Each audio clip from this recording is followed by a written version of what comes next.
That sounds right. Yeah. You're all very welcome back for the afternoon session.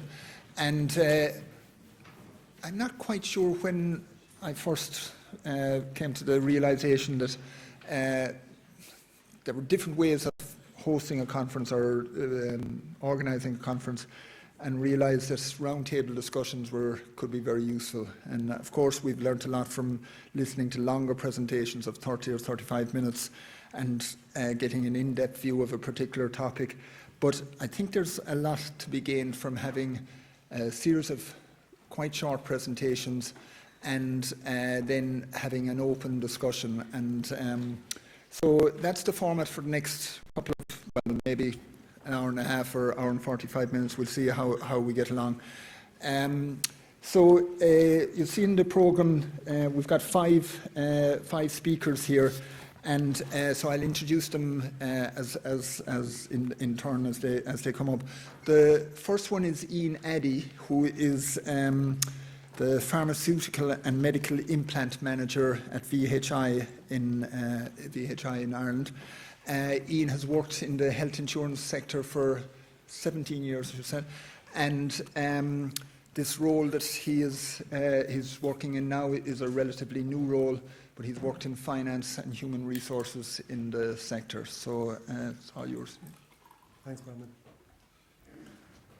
Now, I've been kindly told beforehand that this is apparently the graveyard shift of talking at conferences where everyone comes back tired. So if you begin to nod off, it's really just the blood rushing from your head to your stomach, helping you to digest your food rather than a judgment on my presentation. So I'm going to talk very briefly around the health insurance market in Ireland and some of the challenges we're currently facing, as well as then going into some of the emerging trends internationally that may come into play in Ireland over the next number of years.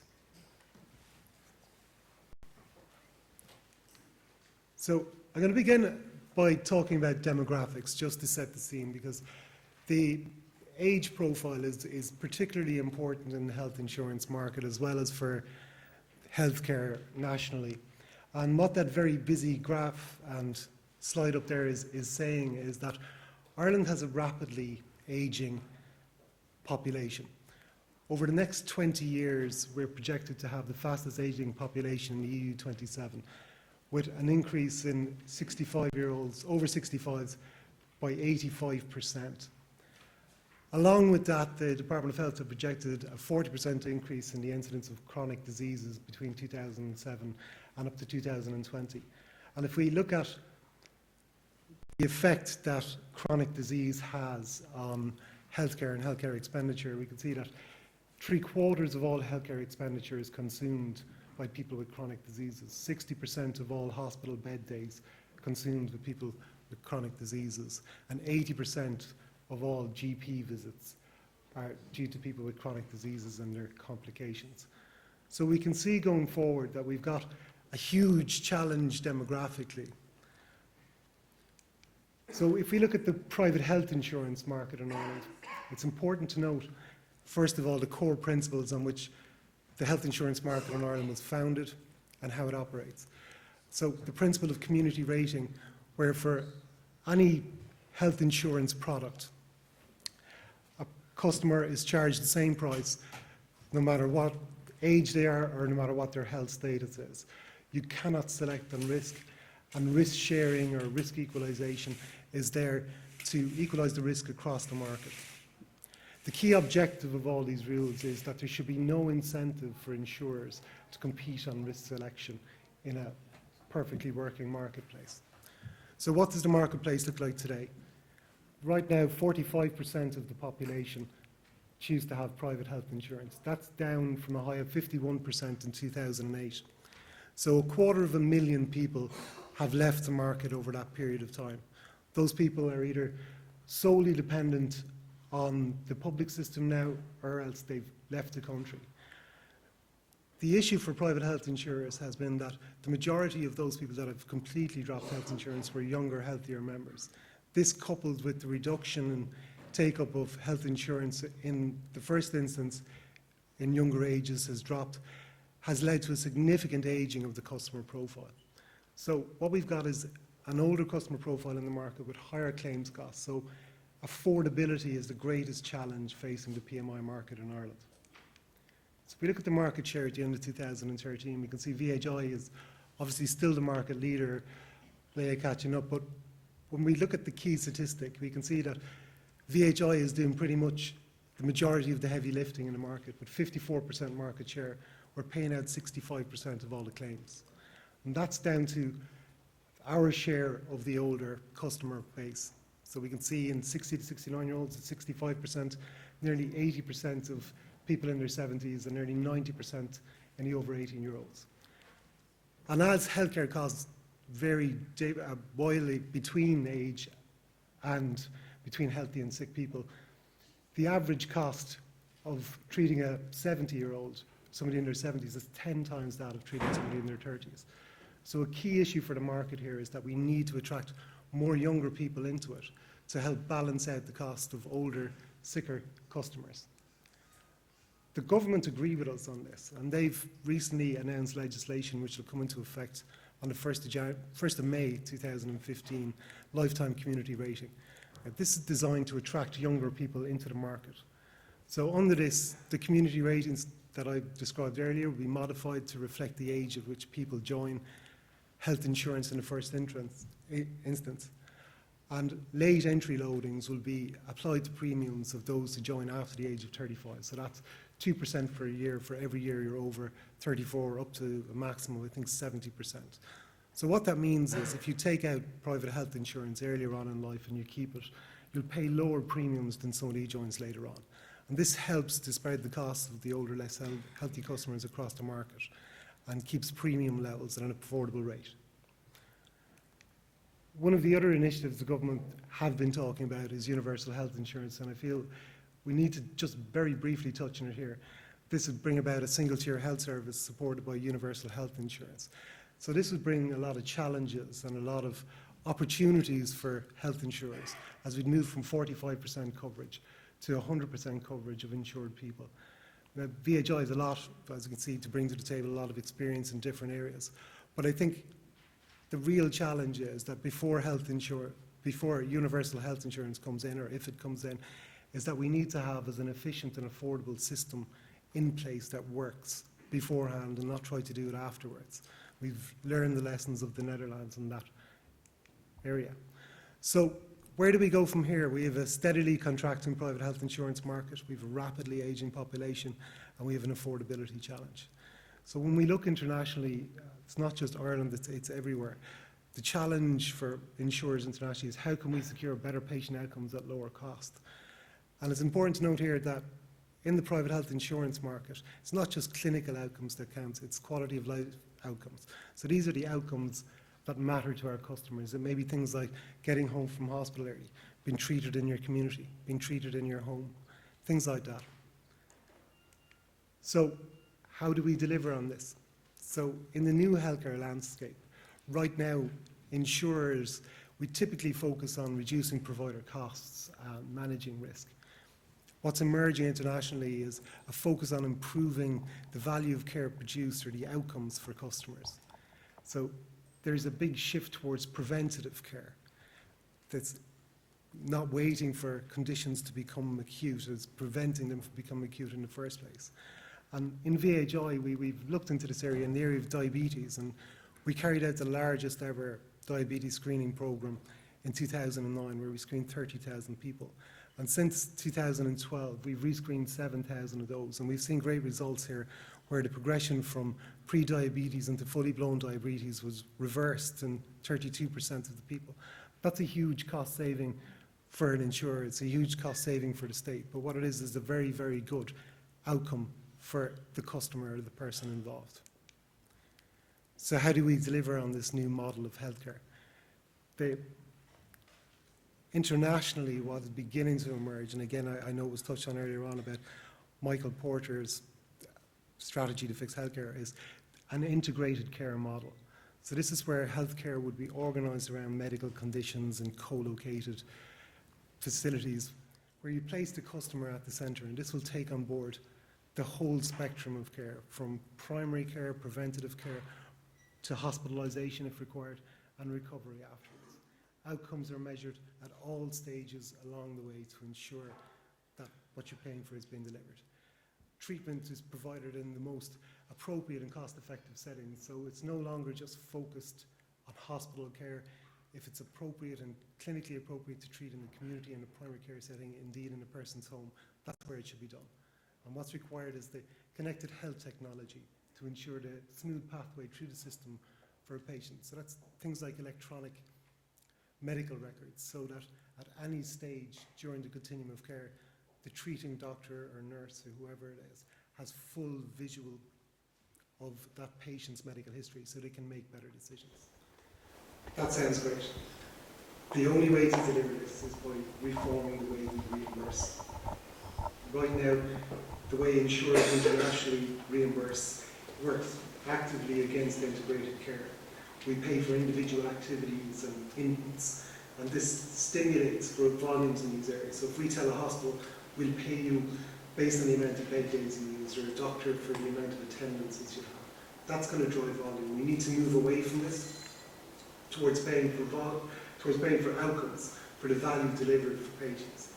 Again, it's packaging the reimbursement to pay bundled payments for the whole spectrum of care, so that everyone is working towards a better outcome for the patient. The area of pharmaceutical and medical devices, this is a major cost driver for insurers. And last year, VHI set up a pharmaceutical and medical implant unit to focus on this area. And our focus really is about being private insurers, is ensuring that our members continue to have access to the latest and most innovative pharmaceuticals and medical devices. And the challenge for us, I suppose, is how do we continue to pay for these as our membership profile ages, as chronic illnesses become more prevalent. So we looked at this in three ways. The first one is ensuring cost effectiveness and value for what we're paying for. So we're looking to the external bodies like the NCPE and HIPAA and HICWA for guidance around this. The second one is value, and that's ensuring that we get the best possible value for our members. Now we've done things, we've changed the way we pay for medical devices. We've brought in transparent pricing. We've incentivized the use of generic drugs, which has resulted in a huge cost saving. We've changed the way we reimburse our whole drug portfolio to drive down the value. And again, we're looking into the future, particularly in the area of biosimilars, to ensure that we capture the value that will become available on behalf of our members. Other areas we need to look at are new delivery settings. We understand that the cost of new drugs is going to be very high, particularly the new personalised medicines. Manufacturers invest quite a bit in this, so we can't just go looking at cutting the cost of drugs. Sometimes it's just not realistic.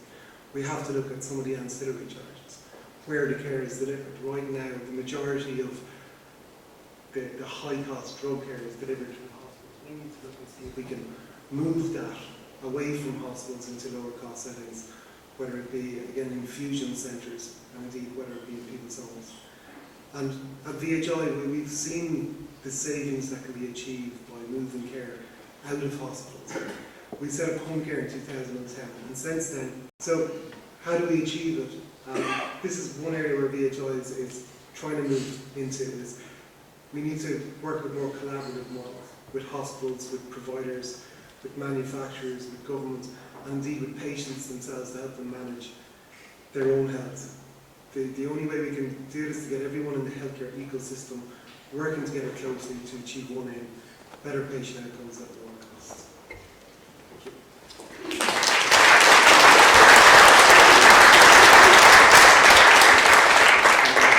Thanks very much, Ian.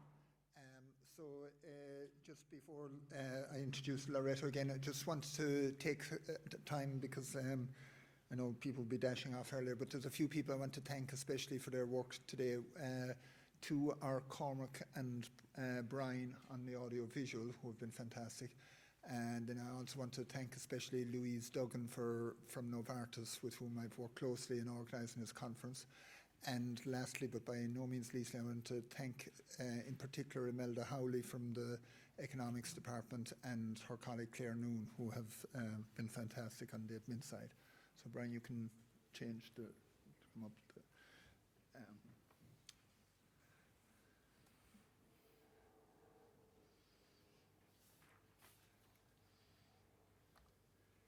So I'm not going to do the full introduction for Loretto again, because most of you were here this morning, but a few of you weren't. So I'm just going to say that we're delighted that Loretto Callaghan is participating again in the afternoon, and Loretto is the Managing Director of Novartis Ireland.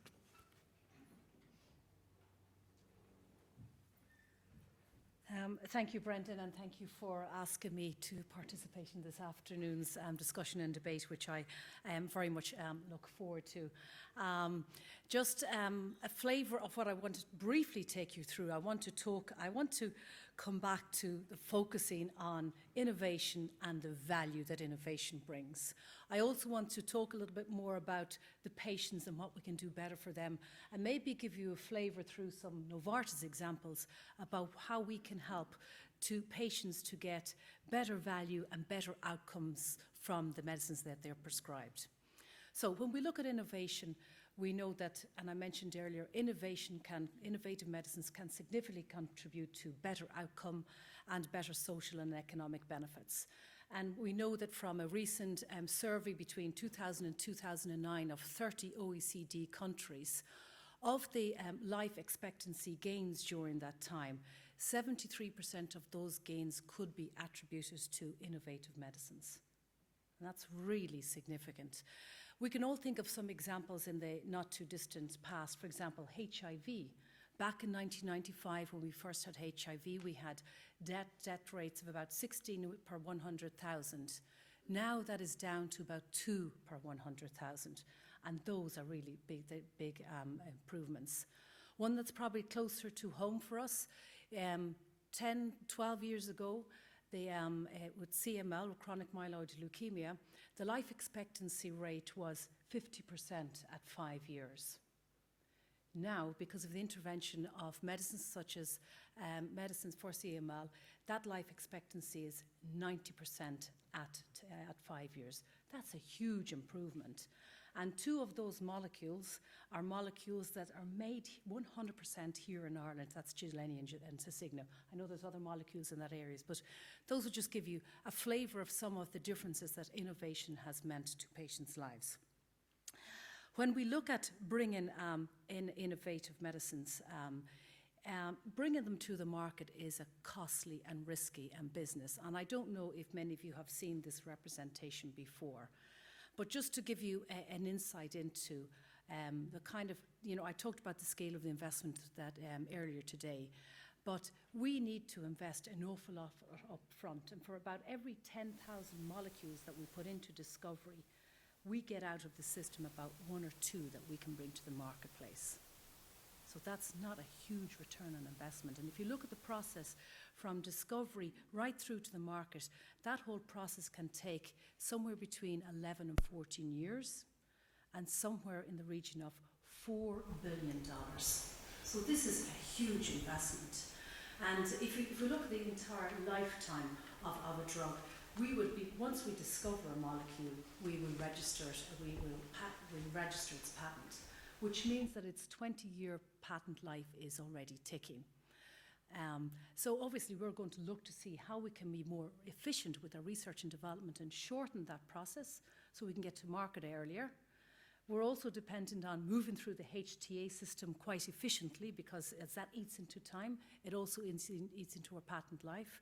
And then we have a patent life which is typically somewhere between 8 and 10 years with which to generate value from that investment. Thereafter, we have mechanisms in many countries, and now in Ireland, comprehensive mechanisms to drop the price of those medicines so that we, taxpayers in the state, get much better value from those medicines. And we as an industry very much welcome that approach.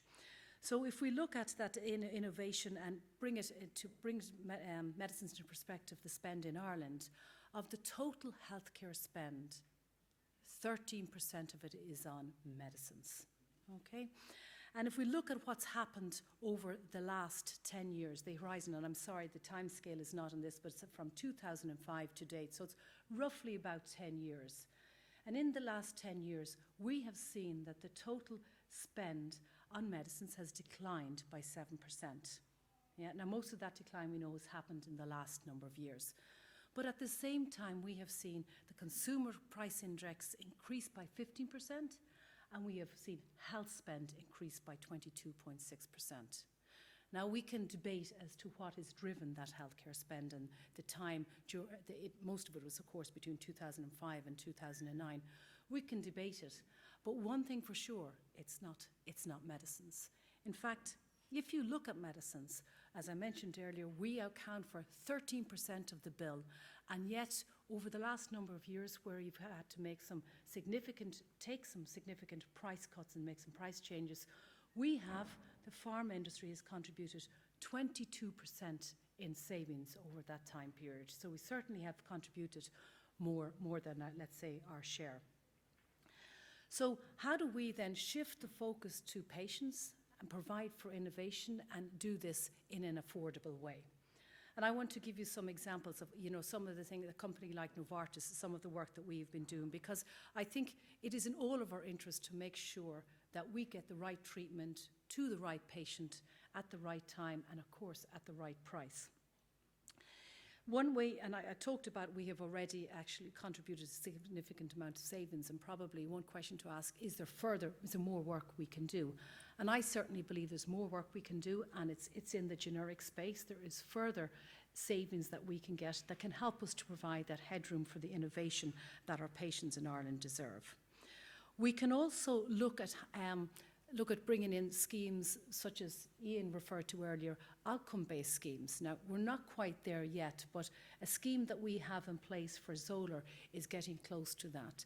Xolair is a treatment for severe persistent allergic asthma, and we have a scheme, we partner with all hospitals whereby if someone is started on Xolair, they're assessed at 16 weeks, and if they're getting, at that assessment, if they're deemed to be getting full benefit, the patient continues. However, if they're not getting the benefit of the treatment, the patient is discontinued and we refund the hospital for that Xolair. So what that means is that only those patients who are getting full benefit from it remain on treatment. Another example of what we in pharma and what we in Novartis are doing to contribute and to help to drive better outcomes from the patient is some of the partnering we are doing, for example, within the MS space, multiple sclerosis. Once a patient is started or identified on Gilenya, for example, we will make sure that within 3 days we have a nurse at that hospital ready and dedicated to support the patient for that 6-hourly assessment that needs to take place. We'll also enrol them on a reminder service, don'tforget.ie, and an adherence and motivational program to make sure that they adhere and that we set them up to get the most out of their medication. We also look to partner where appropriate with relevant institutions to make sure that we have the right systems in place to treat the patients. And one example here that I have from the slide is the collaboration with one particular hospital where we facilitated them to set up a specialist ophthalmology clinic so that those MS patients can have their eye assessment done while they're there having the treatment and save them having to go and get it done elsewhere. Another example of how we are hoping to contribute in the space of COPD. Now, I don't know if many of you know, we have this is a really big problem when it comes to admission rates for COPD in Ireland, especially when we compare them towards other countries. Our admission rates at 364 is 3 times that of France and almost 4 times that of Italy. And this is really something that we should be doing something about, because COPD is something that should be treated and can be managed at a primary care setting. So one of the projects that we are working on is it's called a telehealth project, whereby the patient is monitored when they take their inhaler. A signal is sent back to the doctor in real time because it's picking up spirometry readings and it's picking up, for example, inhaler techniques, sending information down to the doctor so the doctor can get information almost immediately as to how well the patient is doing, and therefore afford the physician an opportunity to intervene earlier and therefore avoid the unnecessary and the costly hospital admissions. Other ways that we're looking to improve outcomes and contribute to the overall health of our society is through filling some important information gaps through collaborations such as the collaborations we have here with NUIG, in producing publications such as the cost of sight loss, the cost of blindness and prevention, the cost of heart failure, and the impact of psoriasis in Ireland. And there's an awful lot of data that comes out of this that actually does not exist at this moment in time, and it's important and valuable data to inform prescribers and clinicians in these particular disease areas. So when it comes to the healthcare landscape in Ireland, and more specifically with health technology assessments, I thought I would just conclude with 2 slides. And a lot of what's up there has been talked already this morning, and I want to take a look at what do I feel is working. Now this is my view. This is a Loretto and maybe also Novartis view. But certainly we do see that we have a fair and pragmatic process, and that the agreement that our industry has with the HSE has worked and has brought great, overall great clarity to the process. We certainly welcome the horizon scanning opportunities whereby we sit down with the NCP and we talk them through what is coming through, what's in the pipeline, what might be coming down the line, and that allows both the NCPE and ourselves to plan better in the future. We also, of course, welcome the rapid review process because it helps us to make decisions where appropriately in areas where we may be able to avoid a health technology assessment.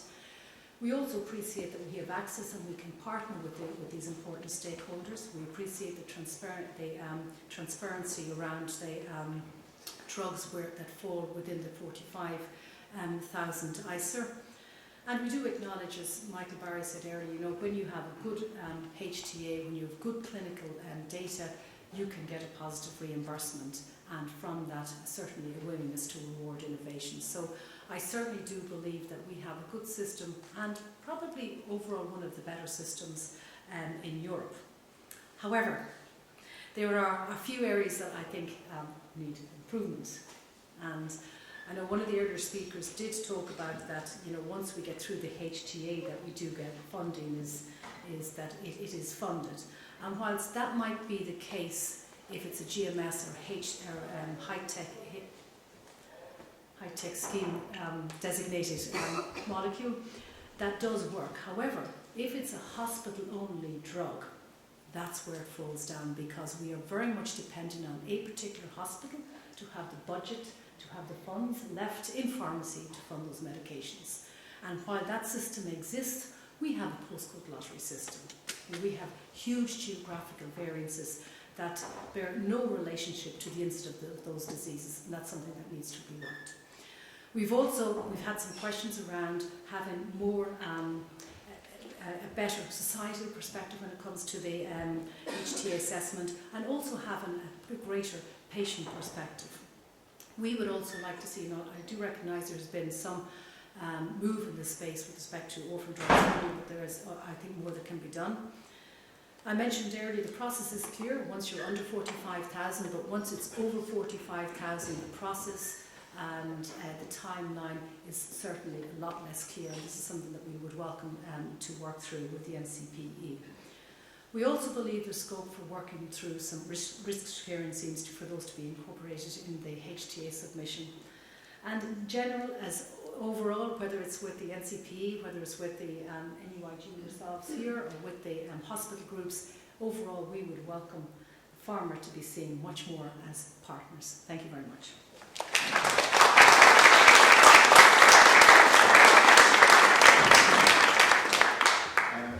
Thanks very much, Loretto.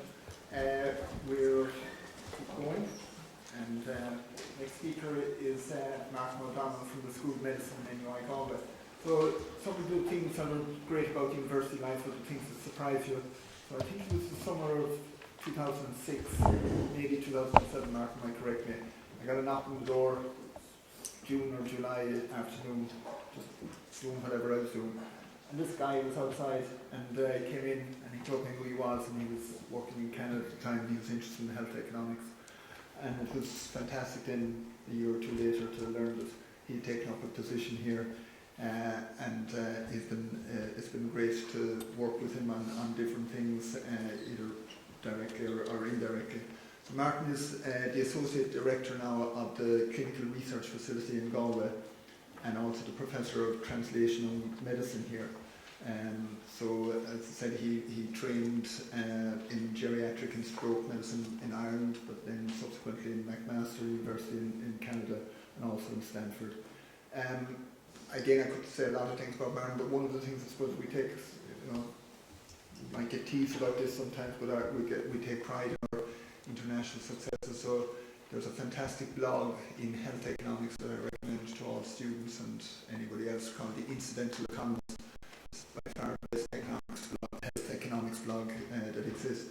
So it was, for me, it was a source of great pride a month or so ago that there was a big discussion on that blog about a research paper that Martin had led on the association with salt and blood pressure.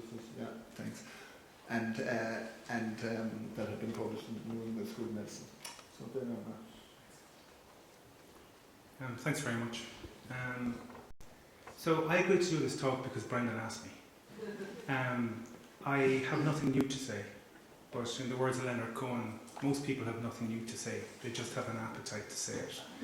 I have an appetite to say it, but I have to admit I occasionally get tired of my own voice. So I was sitting down today. My perspective on this is as a clinician, a frontline clinician, and as a clinical researcher. And I've had like a number of different, perhaps, views of the concept of health economics as a necessary evil to get research studies done, as a hurdle to overcome to get drugs that we believe are effective licensed, as a source of ongoing, maybe, annoyance that it's abused by some areas, adopted and respected by other areas, but the areas that play the fairest are the most disenfranchised, when the system of decision making is not transparent, not systematic.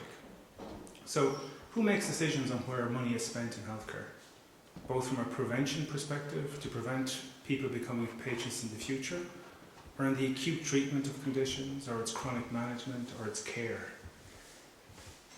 How should these people be included in decision making? The rules of engagement around how that decision happens, who gets a seat at the table. These are things I have to admit that I don't fully understand. I've worked in Canada, the US, I've given evidence as an external expert to Belgium, all around prevention of stroke, and the process appears to be different everywhere. We tend to, a lot of discussion around this morning, and I would feel the same way, that blame lies with the media, politicians. They're not being responsible. But the question that never was asked was, why do they behave that way? Are they behaving that way? Are clinicians maybe exaggerating treatment effects? Are they doing it for nefarious reasons? Or is it purely advocacy? And they're basing that advocacy on their understanding of the problem and the information. So then I sat back thinking, how am I the problem? How do I contribute to the problem as a clinical researcher, as a clinician, that decision making is flawed? Clearly it's not my fault, but... So if one takes the schematic of clinical research, we're all here for the same reason, which is, how do we make people's lives better? How do people live longer? How do we truncate disability such that people have full lives? And again, healthcare engages that. Management of disease, which is separate to healthcare, engages that too. And as a clinical researcher, our first question is, where is the unmet clinical need? And we see that from clinical practice. We see that from what we observe socially. Most good clinical research questions come in wardrooms, come in GP practices. They're not novel questions. They're questions that everybody asks, which is different to a lot of basic science. What are important clinical research questions? They're questions everybody's asking because they're important to many people. And then there's this translational concept, which I'll get to. I'm including it here because the concept of back translation, I think, comes into it as well. Basic science into clinical trials, through regulation, guideline development, cost, who pays, clinical practice, population health. So this is my pathway in green, which is the pathway around how, as a clinical researcher, we view the world. That actually all you really need is an unmet clinical need, an inventive way to improve it, or to reduce the risk of something negative happening or improve the chances of something good happening. Data synthesis, which we do very well. Phase 0 to phase 3 trials, phase 4 trials, synthesizing that in meta-analysis, representing that in guidelines. And this is something I'll come back to, which is how do you represent information to people? And particularly, how do you represent information to multiple audiences? And I think some of the discussion really is something we've learned in clinical research, which is the way you present evidence from a clinical research study to a patient, to a clinician, to a health policymaker, to the manager within a hospital, to a pharmacist, to the general public is different, and it needs to be different. To make an informed decision, again, you need the information, but you need to present it in a way that's understandable. So the cost issue and who pays, that should be a box, because it is a black box. For a lot of people in my position, and again, you can't plead ignorance, I suppose, when you haven't engaged in it. And there's two ways of looking at it. How much should we find out ourselves, but how much should be obviously transparent to people? And I think some of the challenges around flawed processes of decision making, people getting drugs approved and paid for through the back channels, understanding why that behaviour happens, whether that behaviour is modifiable or not. But a lot of the things that underlie it is not mischief. A lot of things that underlie it are advocacy, which brings the other issue of individual level decision making versus population level decision making. As clinicians, we prescribe medications every day that if we were sitting at a table making a decision on whether they should be reimbursed or not, we may not agree that they should be reimbursed. So why is there that contradictory approach and behaviour to it? And that needs to be understood, because the relationship between clinician and patient, the relationship between a hospital service and patients, is different than I think people anticipate it being. Behaviour is an unusual thing. You know, when research began first around prevention, they had a medication that lowered blood pressure, that lowered the risk of stroke. Surely, anybody with high blood pressure would take the medication. About 40% of people do.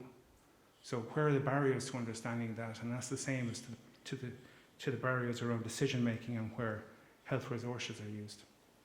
The other part of it, and again, this is introspective and a bit blue skies, which I'm a quantitative researcher, so this kind of thing is a bit, goes against the grain, but I said I'd give it a pop for your benefit.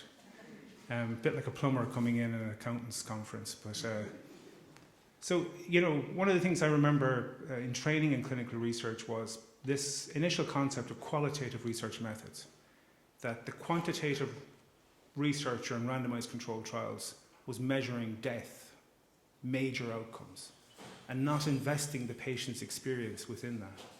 So a mixed methods approach was adopted within it. The second thing that happened was funding agencies where I worked in Canada would not review a grant unless it had a section on health economics. We put a section in health economics. We didn't understand it, didn't necessarily agree with it.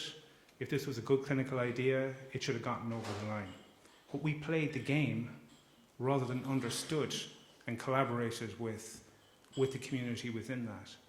But it's interesting that this concept we deal with all the time of back translation, that the concept of cost isn't invested in the development of research studies sufficiently. It's a similar conversation we had last night, for example, like sample size. Studies get approved and get started where the sample size means the question will never be answered, which is unethical. But it's not viewed as something which is ethics. We view ethics as being patient safety within trials. But subjecting to somebody into a study where that study will not answer the question is unethical. You're wasting their time. Similarly, subjecting somebody to a randomized control trial and the evaluation therein for a drug that will never be approved, that will break a healthcare system. Where's the ethics in that? We rationalise by saying 10, 15 years' time, it'll be off patent, and then it'll be generalisable within that context. But the concept of cost, and another, I guess, slight bugaboo is as a clinician researcher, the interaction with industry is frequently frowned upon.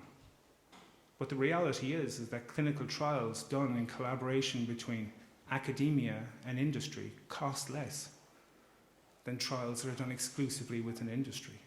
Therefore, the cost of medications, when that model of evaluation is implemented, is expected to be lower.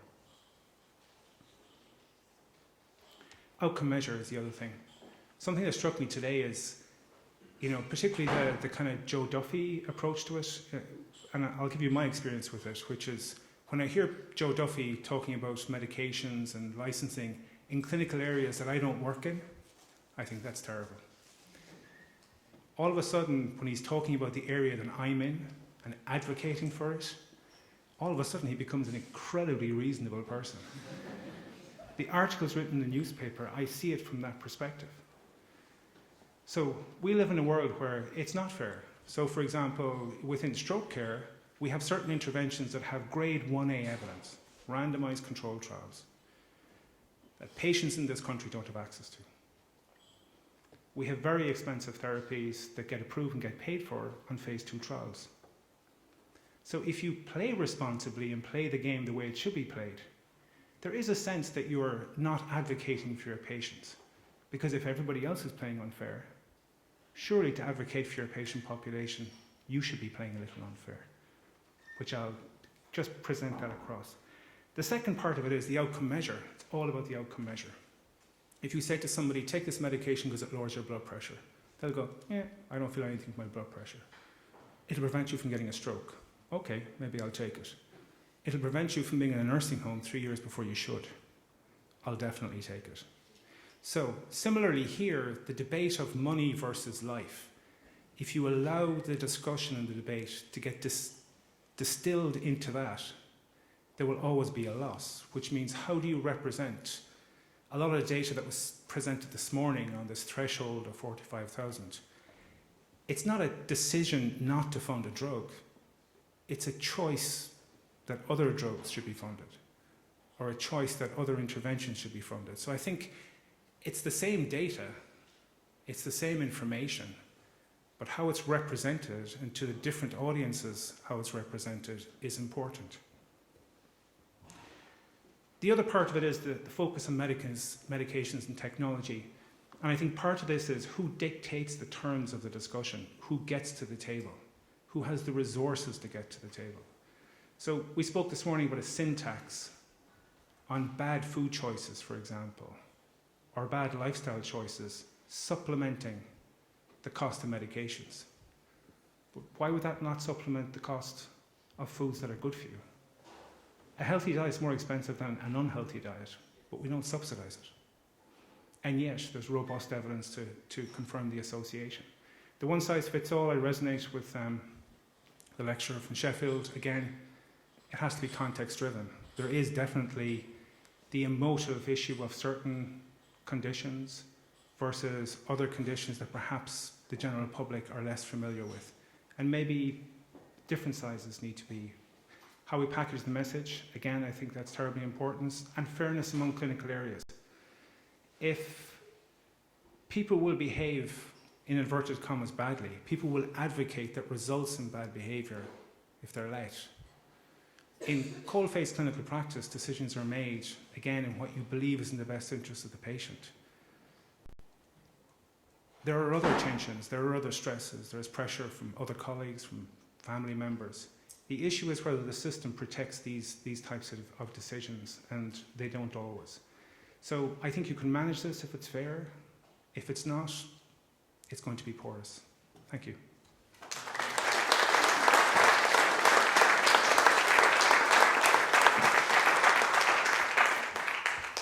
Thanks very much, Martin. Now, we've got two final speakers in the session. The first one is Dr. Sara Burke from the Department of Health Policy and Management in Trinity. I don't think I'd be the only person who can say they feel they know Sara very well, but it's the first time I've actually met her yesterday evening, because maybe it's my work habits aren't the best, but I happen to tune into drive time most Thursday evenings around 5:45, and it's an absolute pleasure to listen to Sara, and I should give consideration also to Mary Wilson, who asks very good questions. But it's a pleasure to listen to Sara talk knowledgeably and concisely about health issues. And then there's something more, because she also talks passionately about them. And that's one of the things that I referred to earlier, and especially thinking in terms of young researchers here and developing a passion for your research and for your knowledge area. Sara is a multi-talented person. She's not just I shouldn't say that. She's a journalist. She's also a health policy analyst. She has a PhD from Trinity. She's written a book, and we're really pleased to have her here. Thanks very much, Brendan. Good afternoon. It's lovely to be in Galway on a beautiful sunny day with the blue sky. And like Martin, the only reason I'm here is because Brendan is a very persuasive man. And he approached me during the summer about coming to talk at this event. And I was like, I really don't know much about economic evaluation. And I know even less about healthcare pricing. And he said, don't worry, I want you to talk about that. And Charles is coming, so there's no need for two of us to come, you know.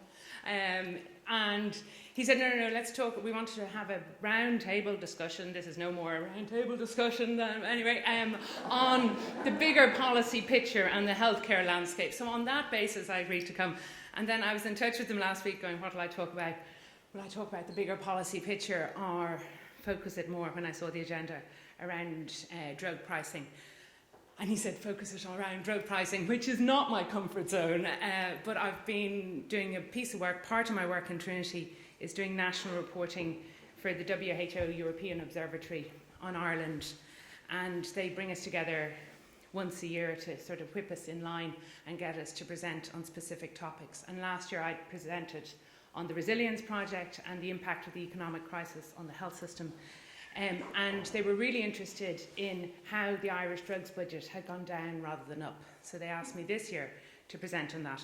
And I've done so. I did so last week and today reluctantly because it's not my area of expertise or research. And I got a lot of help from people within the HSE, Paddy Burke, but in particular Sean Flanagan. So anything that's decent in it is theirs, and any flaws are my own, so with that warning.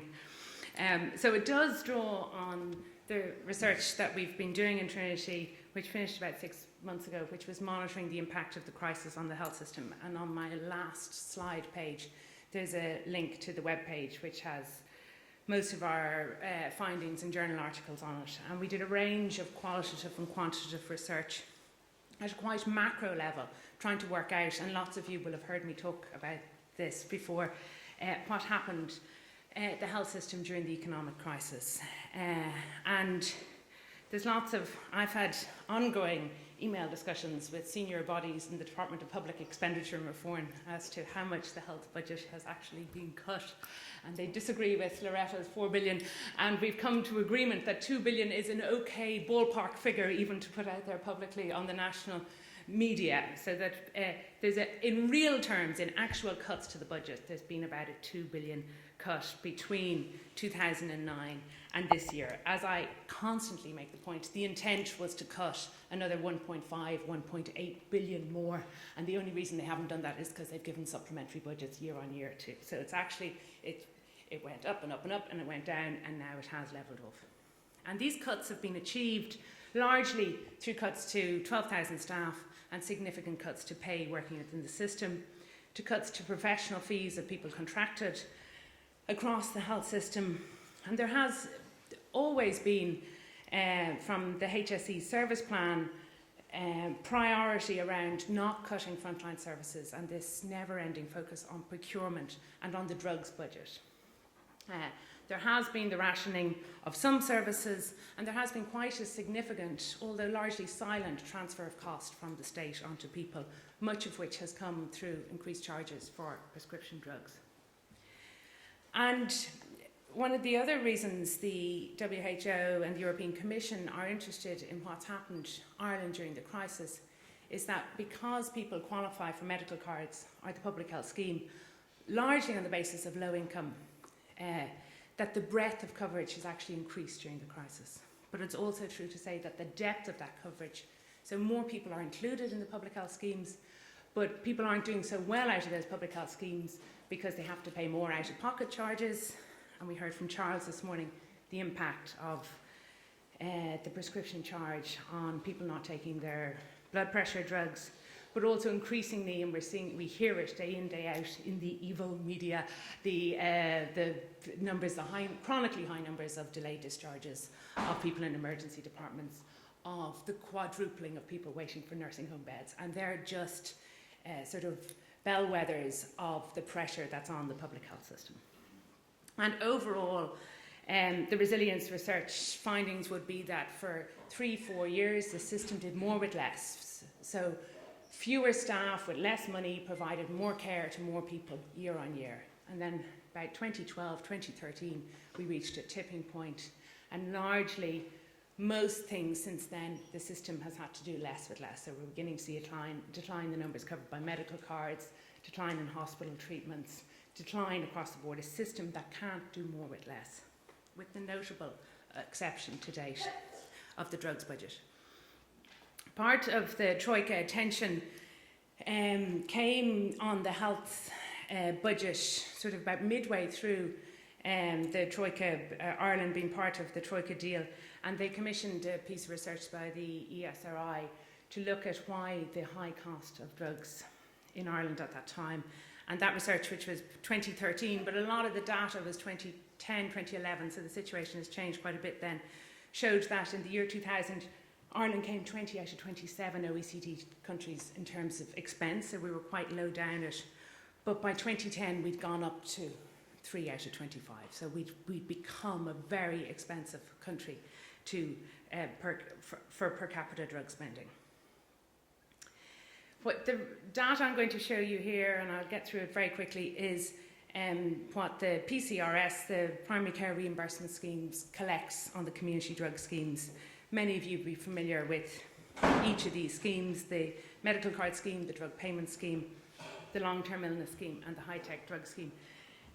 I don't know what proportion of the entire drugs budget this covers, but IFA estimates, and that's the only place that I can get an estimate from, this is about 80% of all drugs consumed in Ireland. So the main drugs that aren't caught within these budgets are all hospital drugs, and there's not that I know of, there's no way of catching or counting the actual costs of both public and private hospital drug costs at the moment. But also people who just pay out of pocket for their drugs and don't get any benefit from the public health schemes. And if people have thoughts on where we could get this data or what that percentage is, I'd be really interested in hearing it. And this is just some of the resilience data showing the numbers covered by the public health schemes from 2005 to 2012, which is the most recent year we have sort of good data on. And really the only interesting thing there is the trajectory is going up. And the bit you can't really see, and maybe it's because of my colour scheming, but actually the red is declining. So particularly if you look at the years of the crisis, the blue is the medical card scheme. So there's about 500,000 more people covered by the medical card now than there was 5-6 years ago. But actually there's about 200,000 fewer people covered by the drug payment scheme. So that's people who now have to pay €144 a month out of pocket for their drugs. And that's about two things. One, the cost of drugs have come down, so it's harder for people to get over the reimbursement threshold. But also the reimbursement threshold has gone up hugely from €80 pre-crisis to now €144. So the number of people covered comes up. The number of items dispensed has gone significantly up, and then here you do see this narrowing of the red band. So that's fewer people qualifying for that reimbursement because it's at a higher rate, and the drugs are fewer. And obviously the big growth is in the blue band, which is for medical card holders. But given that there's 500,000 more, and they're the oldest and the poorest, and most likely amongst the sickest, that is understandable. And yet, when you look at the budget, and I can get the budget, but I can't get the other figures for 2013. The drugs budget peaked in 2009, and it's gone down. It's been levelling off since. And actually some of those reasons it's going up are those political choices that were made around high-tech drugs, which weren't necessarily built into HSE service planning because they weren't meant to be reimbursed. And the briefing papers published after Leo Varadkar became minister during the summer would say that there has been a 30% reduction in the cost per item since 2009. So that's a huge drop in the cost of drugs in a very short period of time. And actually I asked the HSE for the figures behind that, and they showed them to me, and I do think we've achieved about 1/3 of a cut in the cost of drug items dispensed under these schemes, which is enormous in such a short period of time. How these have been achieved is through a variety of means, but the main mechanism has been through the deals done with the pharmaceutical industry. And I see on the Novartis very good double pager here that it says, where is it? It says 800 million, I think, has been saved. But actually the figures I got from the HSE say that just over 1 billion have been saved when you include this year, and when you project, for 2013, and the projections for 2014 are 1.3 billion. So the vast majority of those savings have been achieved with the pharmaceutical companies. One thing I didn't realise was that there was no deals pre-2006, that we're on this very recent trajectory of deals with the pharmaceutical companies. Significant reduced payments to pharmacists. Again, it's an estimate because it's hard to break down the FEMP cuts, but there's general agreement that it's about 600 million. New and increasing charges for patients and drugs prescribed. So this is both the introduction of the prescription charge for medical card holders, initially at 50 cent, now at 2.50 per item, but also that increasing of the threshold from 85 to 144 euro. And when you combine that with the delisting of products, and again, the WHO were really interested in what we've done on delisting of products, and my understanding of it is we haven't done a huge amount of delisting of products, but it's got much, much stricter about how products get on that list, and that's really where the savings are being made. But because they weren't ever on the list, you can't earmark them as a savings made.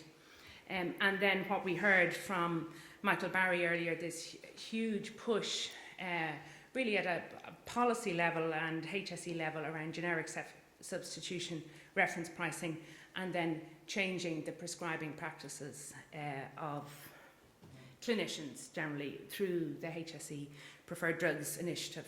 And again, there aren't costings on that because the savings achieved through these initiatives are really only going to kick in from here on in. So I think it's fair to conclude that austerity has resulted in significant savings to the drugs budget, mainly achieved, it's the pharmaceutical industry and the pharmacist which have taken the hit.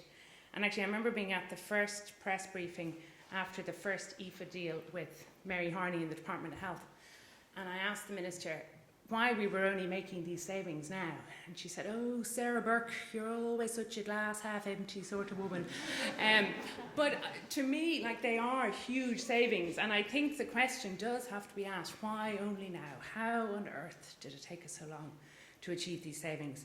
And to ask the question that are there still efficiencies to be made? And Loretto referred to efficiencies to be made in the generics market. And I guarantee you if I was talking to a room of people who worked primarily in the generics market, they might be saying a different story. But there are knock-on impacts of this very fast reduction in what we're paying for drugs at a state level. And one of those is increasingly you do hear pharmacists saying about the difficulties of availability and increased shortages of drugs, and pharmacists saying they spend hours of every day now chasing drugs for patients, which was not the case 3 or 4 years ago. We also, one of the big impacts, and we did, myself and Steve Thomas and Sarah Barry in Trinity did a piece for The Lancet that was published during the summer, which estimated this in the absence of being able to get official figures, but I got the official figures from the department or from the HSE last week, and we were slightly overcautious with how much we thought it was transferring onto people, but a direct transfer of 300 million onto people because of new and increased drugs for charges. And again, we heard from Charles that very stark figure of potentially between 200 and 400 deaths as a result of medical card holders not taking their drug medication because they don't have that 250 per item or aren't spending that on their drugs. So we do have drugs at a significantly lower cost, and I knew when I wrote this sentence I'd get hammered, and I nearly changed it earlier and I thought, no, I'm going to leave it there. And yet drugs are still expensive in Ireland, and not, maybe that's not true for all drugs, but certainly there's a perception that drugs are still, and I think that it's flawed making comparisons with the UK, and I understand that. But there does seem to be something about drugs in Ireland still seeming to be very expensive, and I think there is a question to be asked there as to why is that, and can further reductions be made. And then ultimately there's a much bigger picture, which is a global picture, and certainly what the WHO and even the European Commission is interested in, which is how to make the drug spend sustainable, and particularly with the increasing costs of new drugs, increasing public expectations and demographics which are needing or wanting more drugs.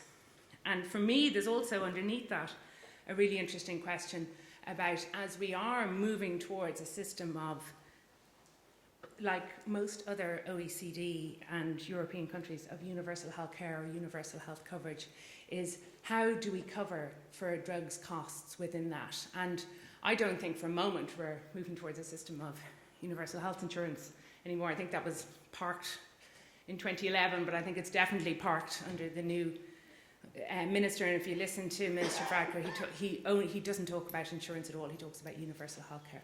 And I think there's a really interesting discussion to be had about how do we fund and who gets access to drugs under a new system that moves towards universal coverage. And I'll leave it as that. Thank you very much.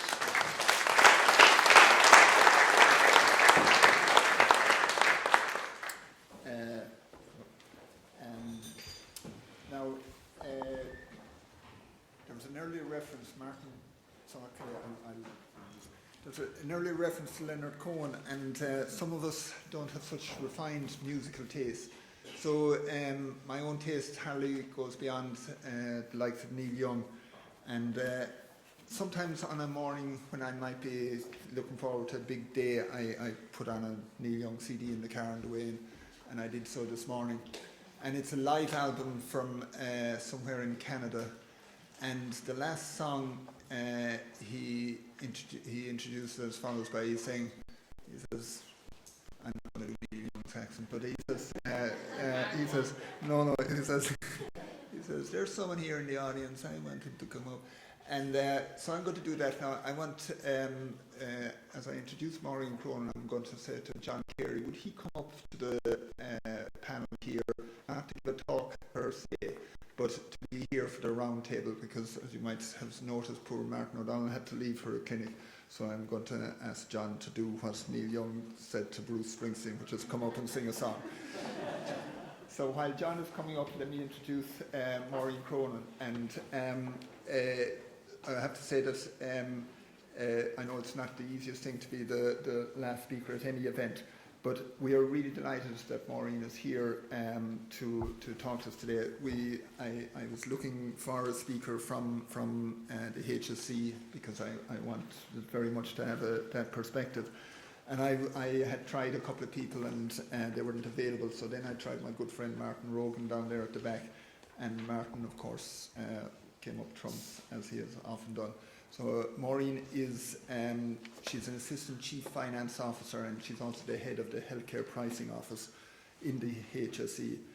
She's a fellow of the Chartered Institute of Certified Accountants, so she has a lot of experience of working at the coalface in the public sector in financing issues, and as you're going to hear, she's heading up this very interesting new office now on healthcare pricing. Thanks, Brendan. It's so exciting to be the last speaker. I hope I don't hear anybody snoring. Now, Normally when I present this topic, and I've done an awful lot of work this year presenting to clinicians and hospital groups and clinical leads, trying to mobilise the hospital system, it takes about 45 minutes. So Brendan said I have 10 minutes. So this is a Formula 1 drive through the money follows the patient. And just before I start, I have to violently disagree with the Department of Finance.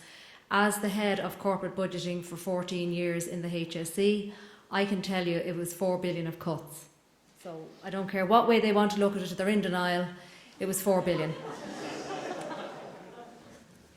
Now, the Healthcare Pricing Office was established on the 1st of January on an administrative basis.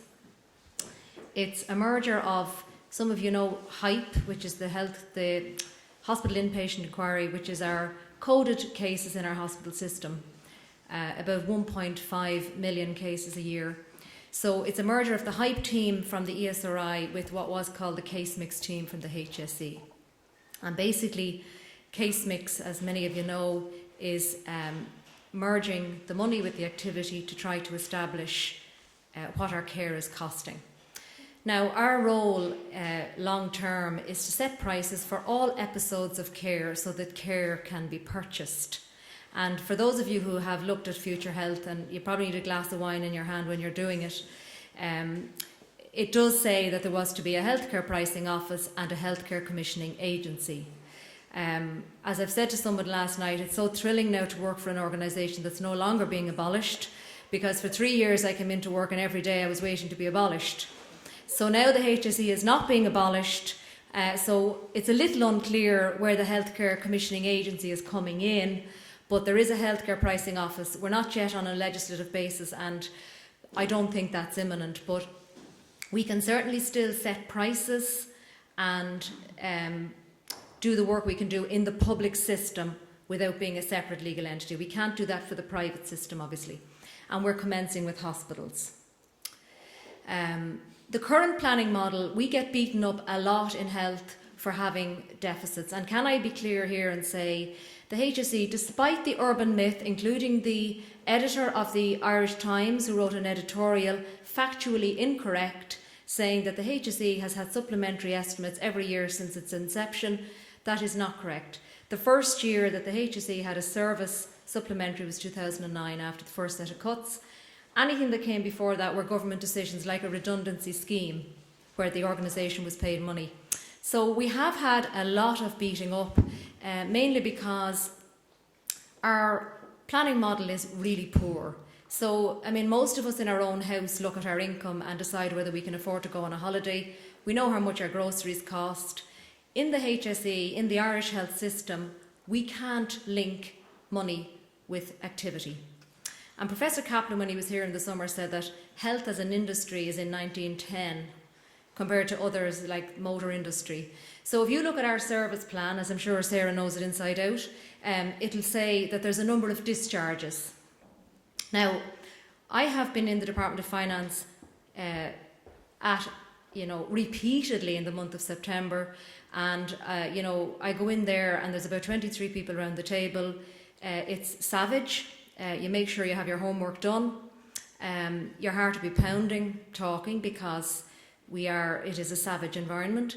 And I have tried to explain this concept in this current year, because we're now starting to break up the fog, because typically if you're social protection, you can go into deeper, as we affectionately know them, the Department of Public Expenditure and Reform.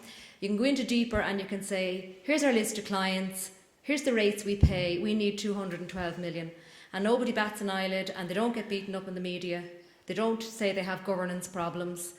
But we go in and it's a big fog, because we can't talk about complexity, we can't talk about price, we can't talk about volume, and they just say, you've governance problems, you're inefficient, lose another 200 million. So we have been a soft target, and our minister was a soft target in the last estimates campaign, and I have been trying now, using activity-based funding and the early work we've done, to say we make liver transplants. Well, I've literally started off by saying to them, Apple make iPads and they make chargers. We do liver transplants and we do toenails. Now, our service plan does not say, it just says cases. So if you say you're going to do 2 cases, and one of them is a toenail and one of them is a liver transplant, I don't think it takes a rocket scientist to know you need different amounts of money for the 2 cases.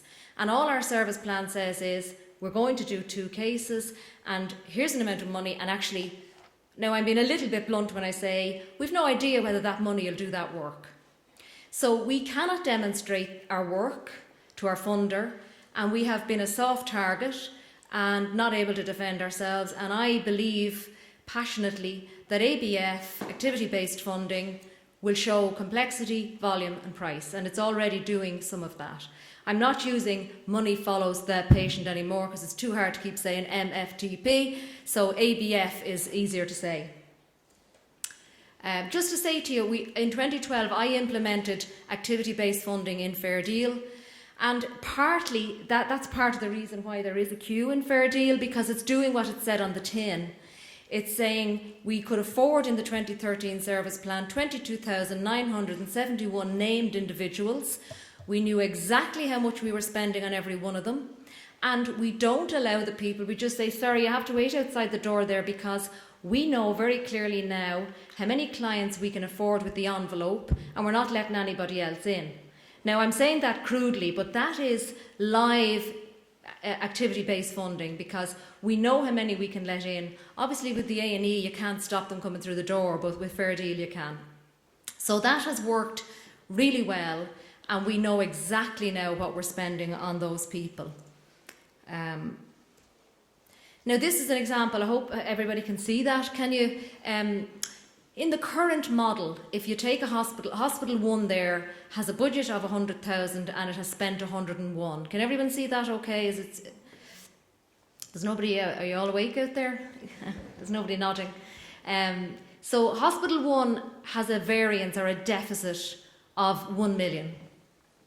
Now don't look down the bottom for a minute because you'll get too confused. So if you go across to Hospital 2, their budget is 100 and they've only spent 99, and that's great. They have a surplus. Now, in our current, very simple model, that's all we can say. And we're beating up the Hospital 1 because they have a deficit, and we're saying, Hospital 2, you're doing a great job. Now, those of us who know a little more know that's not the right analysis. So if you come down to the bottom part of the slide, this is where activity-based funding comes in. Hospital 1 has 10,000 patients and a cost per patient of 10,100. Now, you could still be saying, God, that looks very dear. The cost per patient is very dear compared to the one next door, which only has 4,900. But Hospital 1 is doing, in this little simple example, a liver transplant or liver transplants, and what we call the measure of complexity. Now, there'll be techie statisticians who call that an RV and all sorts of things. I used to think that was a Jeep until I learned a bit more about relative values. But the measure of complexity for a liver transplant is 2.5, where the toenail is only 0.75.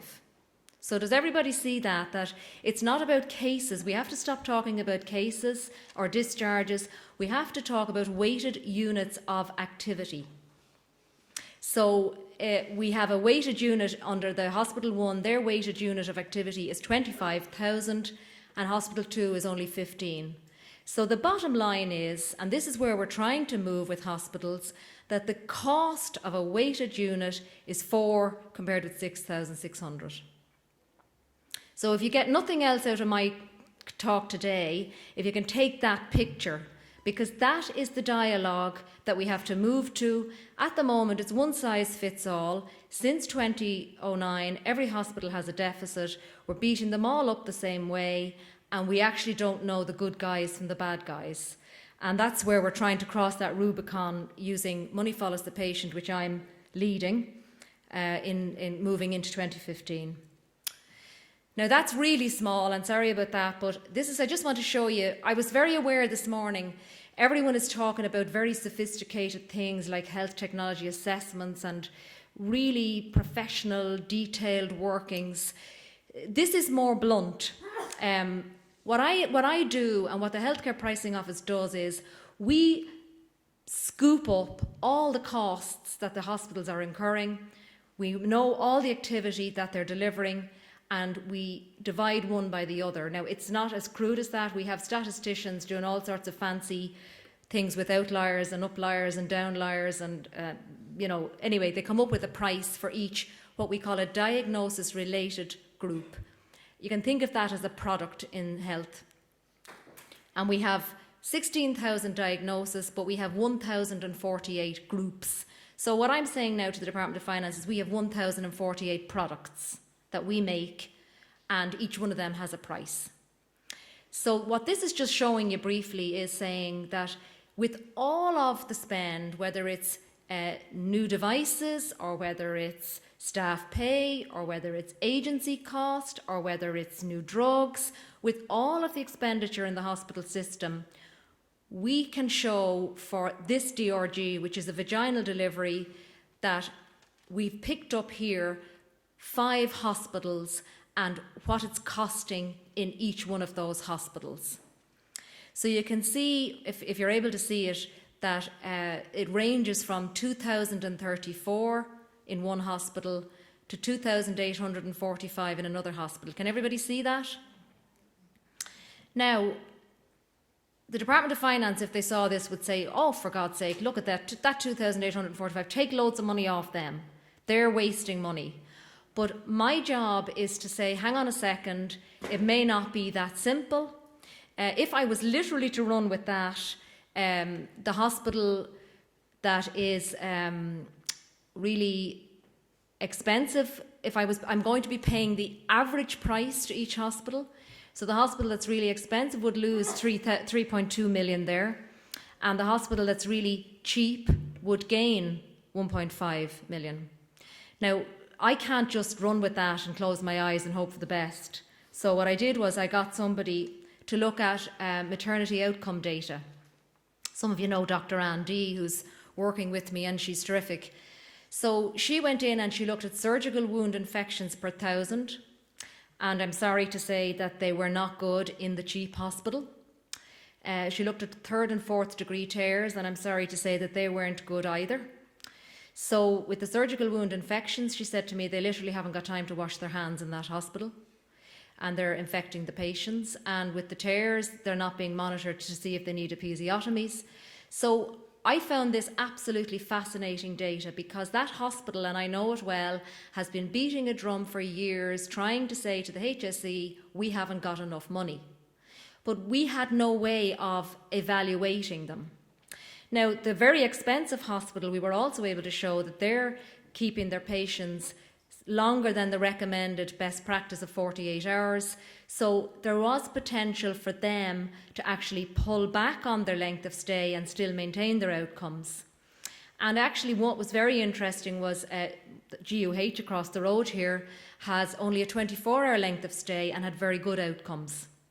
So I'm just showing you that as a sample to say, we are trying to get costing. We have 15 hospitals participating in costing at the patient level, which allows us to do the kind of analysis I showed you there. We're massively dependent on the feeder systems, and some of them are really poor. But it just gives you an idea where we're going. And the last thing I just wanted to show you was, ultimately, this program is a clinical program. I'm an accountant, I'm leading it, but I'm doing massive work with the College of Surgeons, the College of Physicians, the clinical leads, Professor Keane in the College of Surgeons, many of you know him. It's about improving patient outcomes. That's the only thing it can ever be about. So one of the things we're trying to say is, for example, in time, could we say that we're going to have like 3 criteria for a stroke, and we won't pay unless you do these things. So you have to have the patient in a stroke unit, you have to thrombolyse them, and you have to do rehab. Now, I can't imagine the systems, the computer systems I would need to do that, but I'm at the concept stage, so thankfully I don't have to. And I just want to show you this slide. You don't have to see the numbers, but you see the curve. I got this in Queensland in Australia, where they were going along year after year. They had, like us, they had clinical programs trying to get people into stroke beds. And if you see the little arrow where it says introduction of QIP, that's a quality incentive payment. And what it reminds me, which I say all the time, and we saw it in Fair Deal and we saw it in the pilot in orthopaedics, money talks. So when they introduced a quality incentive payment, the number of people in stroke beds doubled. So it just shows you what we can do when we get into payment by episode and being able to tweak the payments. Now, we have millions of work to do. Some days I don't know what we're doing because it's so complicated and it's never been done in Ireland before. We need very big investment in IT systems. We need very big investment in staffing. I am trying to convert each hospital, 38 hospitals in this programme, trying to convert them all from a block to an ABF budget for 2015. I'm lying awake at night, it's so hard, and I'm working closely with the group CFOs where they're in place. An awful lot of work, but I do believe passionately that it will change the dialogue completely about health funding. I've been able to show already that if I'm to take the volume we're currently running in our health system on those 1,048 products, that's the best way to think of it, if I have to take that volume and apply my price list to it, it's 165 million more than the envelope that's available. So if I go into 2015 and I'm going out with my envelope of funding and my price list, I can't afford to buy the volume of activity that the hospital system is currently delivering. And as I said to the Department of Finance, they said to us, when education come into us, they say, well, they'll buy less footballs for the schools. So I said to them, well, in our case, our footballs are women with breast lumps. So we're saying we can take that product off our offering and we can try and fit into the envelope, but we will be saying women with breast lumps don't come to hospital next year because we're no longer offering that product. And that's the kind of language I'm saying to them that our political leaders need to have. And stop beating up the health service. When I hear people saying the water problem now is the fault of Irish Water, I go, that's very familiar. Because every problem the government has, it's the fault of the HSE. So I leave it there. Hopefully I didn't go.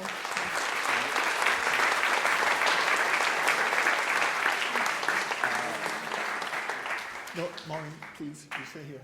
No, yeah, because I'm going to stand. That's all right. Yeah. Okay, so thanks very much. I've got 2 roving mics, haven't I? Good man, Brian. And I'm going to Carol. Do you want to help me, please? So I'm going to leave 1 roving mic on the table here. That's what I mean by a round table, by the way, Sarah. That you're all kind of sitting around. And Carol will help us out by roving. And and as even though I put him on the spot, I'm delighted that John is up here to take any questions. It was a kind of a bad thought in my mind that you get your opponents on your side, so that's why I bring him up here. But if John wants to ask questions, of course he's welcome as well. So does anyone want to kick off with any comment or question on anything they've heard in the last hour or so? No, who wants to start the ball rolling?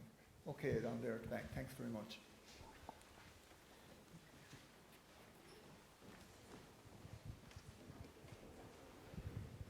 This is Peter Kidd from the hospital over the road. I'm a pharmacist involved in a national working group that looks at the hospital pharmacy systems, and unfortunately we've been told 3 years ago that there is no move to look at alternative products. So my understanding is we spend about 300 million euros a year on medicines in hospitals, and that the expenditure is growing, with cancer spend especially. So you've recognised that there's a weakness in terms of the ICT systems that we have to quantify activity-based funding. Is there any move? It seems to me, the perception I get from going to Dublin every 2 months is that there's absolutely no understanding in the Department of Health that the processes that are invested in supplying medicine safely are grossly inefficient, and that a small investment in technology on a national scale would generate enormous knowledge within the HSE in terms of activity-based funding, and also generate enormous returns for patients in terms of the quality of medicines use. So is there any move for your office to somehow generate some sort of strategic partnership in terms of ICT development and look at what's required? That's on, is it? Yeah. I spent, just before I got into the car and lashed up here last night, I was in the Department of Health. I have a strategic framework and implementation plan written. I gave it to the department in June, and I went in yesterday to look at their comments. So I have my own views about that delay, but I was painstakingly going through with them. I have a whole schedule in there of all the system gaps. I know Mark Rogan is there as well, and I know Galway has no theatre system, and they're spending 60 million a year in the theatre. The only hope I have is that I have a schedule in the document. They want me to flesh it out much more and make it, you know, the Fisher-Price guide to ICT investment, which I will do. The only hope I have is that this programme will drive the imperative to put in the investment. Unfortunately, people think this is going to save loads of money. I'm not presenting it that way, but if that's what they believe, well and good. If that gets us what we need, well and good. At the moment, most of the hospitals can only issue drugs to the ward level. So when you're trying to do patient level costing, you can't identify. So we have mad things like when we were looking at the patient level costing in Galway, you had people in endoscopy with drugs allocated to them because you're just spreading all the drugs. And I was in the department recently and they were, you know, look, I won't be too hard on them. They're trying to do their job, but they were rather naively saying the patient level costing is all up and running now. And I said, no, let's be really clear. Everybody at this table be really clear. The costings are wrong. They're absolutely wrong. That's the one thing we know about them. Until we get the systems in behind them, they'll stay wrong. So I'm doing all I can, and I do hope that if they're really serious, and I'm trying to get the SecGen and the Minister engaged, and apparently I have to brief the Minister this month, they need to get that message, and hopefully they will. Yes, Sarah, of course. Just, we asked the ICT-related question when we did the qualitative interviews with high-level policymakers and health service managers. And from having done most of those interviews, I would think there's a very high level of understanding in both the HSE and in the department about the urgent need for investment in IT. And actually, there was an equally an imperative from the Troika. They were horrified by the absence of that we don't have electronic prescribing and electronic patient records. I remember being at a meeting with the head of mission from the Troika. He was going, in Romania we have electronic patient records. In Romania we have electronic prescribing, you know. But I think there is a missing loop there, which is getting that funding through deeper for that. But there was a specific budget allocation. Now, it has been there before and it's disappeared. But there is a budget allocation in 2015 for IT investment. So I think the awareness is there that it's absolutely required. I think it's making it happen is the difficult bit. John? I'll just throw in, I've been on the ICT strategy group for the country for the last 4 years. There's a really good strategy there. There are only 2 ICT people on it. And certainly the higher up you go, the faster the brakes come on. And there's no doubt, and this is a fact, people can believe what they want, but it is a fact in any big healthcare system where they've looked at this across the globe in the last 20 years, your net saving is about 20 to 30% for the whole healthcare system as a whole, and you actually have better outcomes for your patients. And that's a fact. So I've been one of the few people in there who's saying repeatedly, you have to stop saying this is going to cost us money, we have to invest in this. We're investing in rubbish right now. We have the Sesame Street effect. We have 28 records between both hospitals here in Galway, and none of them are any good. They're all useless. But the patients on 28 different records, I'm giving them the same drug as the oncologist. The GP's giving them the same drug for something else. They're setting the same blood test done by 10 different doctors. We can't even access the bloods in our clinic. For a whole clinic, we can't access our own bloods or the outpatients. They're getting MRI scans done right, left and centre for no good reason other than they can.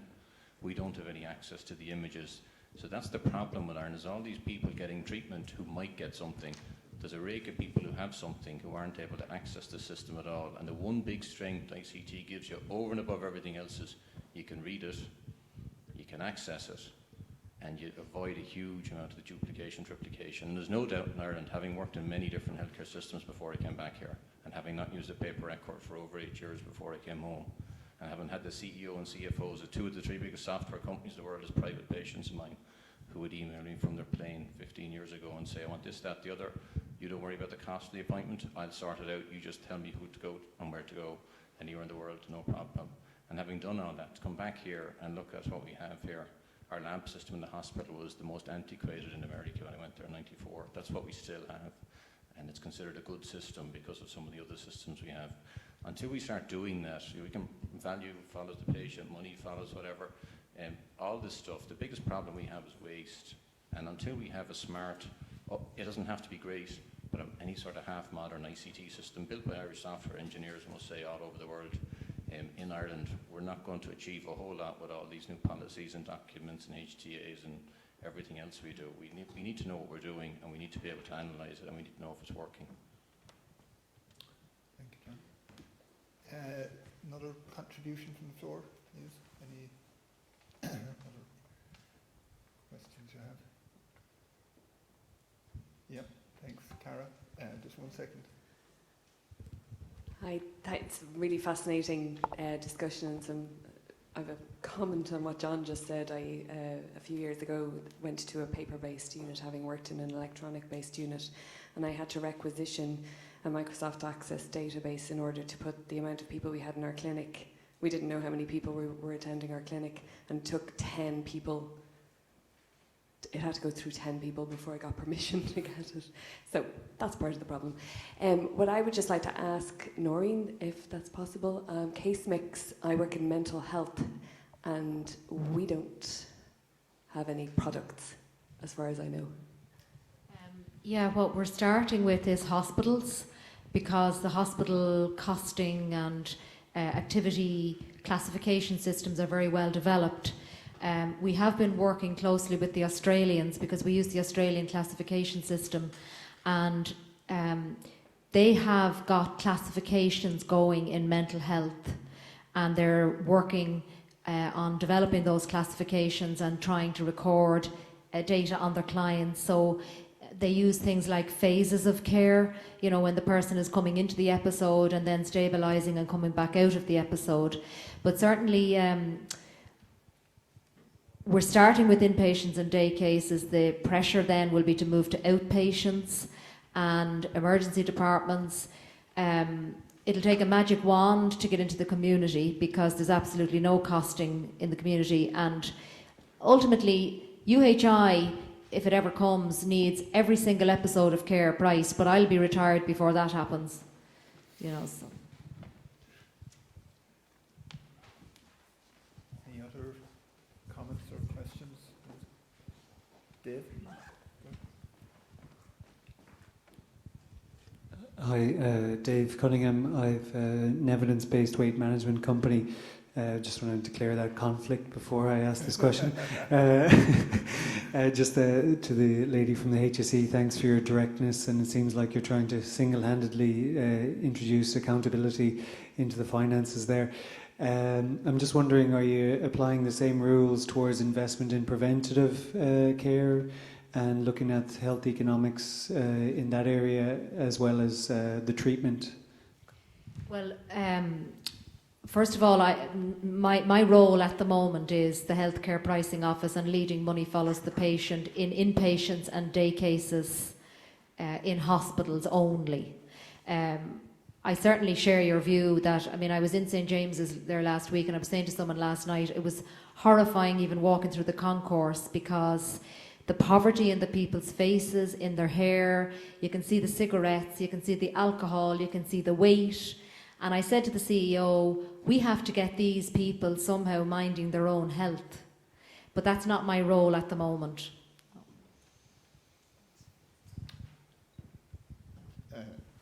Loretto, do you want to? Oh, sorry, because I mean, I think that's that's the last comment you made, Maureen. Does anyone else want to come in on that, saying we have to get these people minding their own health? I mean, that's, I mean, I personally, one of the reasons I'm so fascinated by health economics is because it combines something like health that we all have with a discipline like economics that we all, that at least us economists anyway, think is pretty useful for thinking about choices and behaviour. Does anyone want to comment on the inequalities question? And the only thing I'd say is Professor Drum, who was our first CEO, is a lecturer in UCD, and he always says to the medicine students that when they come in for their first lecture, if you wanted to if you want to fix people's health or help people with their health, you've got the wrong job. You should have become a teacher, because that's how you help people to have health. And that teacher might be a preschool teacher actually, rather than primary or. Okay, Ivan, you have a question? Great. I'm taking over the Twitter account today, and I have a question because I tweeted, does anyone have any questions? And Dermot Callaghan? Cochrane. Yes, asks, how many health economists work at the HSC? That was for you. That's a question for me, is it? Yes, I believe, yeah. Any sports questions? As far as I know, we have one. I'm And not, how many economists work in the Department of Health? At last count. 0? well, that's good news for all of you aspiring health economists. And another question is, how many people who work in deeper have any understanding of health or how the health system works? And I would also say the answer is 0. Yes, for those, and I say, for those of you who don't know him, Dermot Cochrane just graduated, or is actually will be conferred with his PhD in health economics in a couple of weeks' time, and we're looking forward to him coming back. No, he has a job. He's in working as a lecturer in Newcastle, and he is dearly missed on a day like today because he would have enjoyed today. Antonio, you have a question? I'm one of the students in the Health Economic Masters, and I just kind of wanted to ask, do you think there is enough overlap between the work that health economists do and the data that they produce so that decision makers can use it, and the work that they actually do? As in, do you think they should collaborate more, or do you think the amount of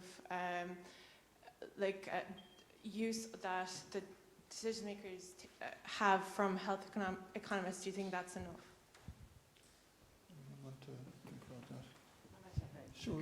Yeah, thanks. I have a general hobby horse on this, which is about academia producing useless research. And it's part of the reason I ended up in academia by default was I went on about it so much that I got roped into it. So I think there's a real, like, people give out about the HSE and the department, or even the Department of Public Expenditure and Reform, but equally I think there's a responsibility on behalf of researchers and academics, particularly those who are publicly funded, to spend that money wisely and to produce research that's useful to the health system and to better health outcomes.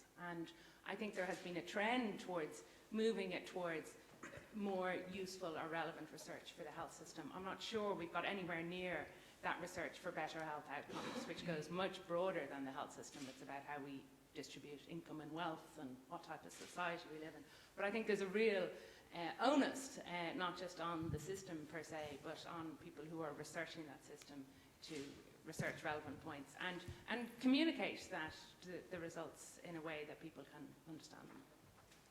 I mean, I might be very bold in suggesting this, but I think Milton Weinstein is a well-known US health economist, and he once described NICE as a full employment act for British health economists.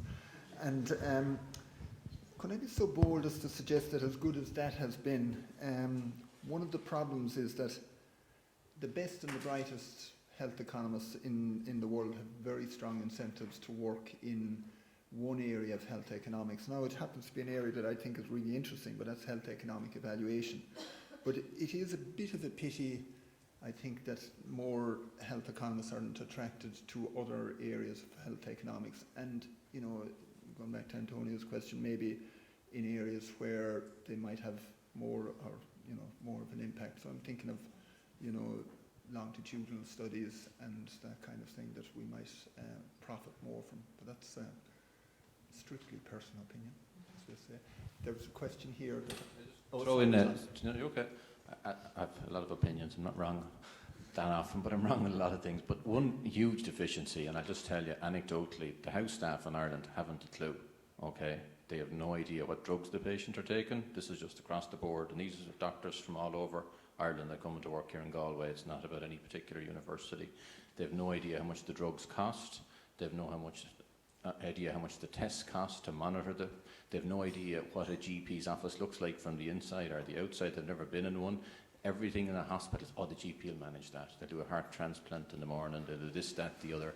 They have, I've sent people home on low molecular weight heparin because they live in the islands. I told somebody at lunchtime, and then somebody told Dr. Carey's rheumatologist, what does he know? Now they're on warfarin to get the boat in once a month to get their INR checked. And if you have nothing else to do and you like fishing, that's great. But there's a whole raft of things. A lot of consultants have very limited knowledge of health economics at all.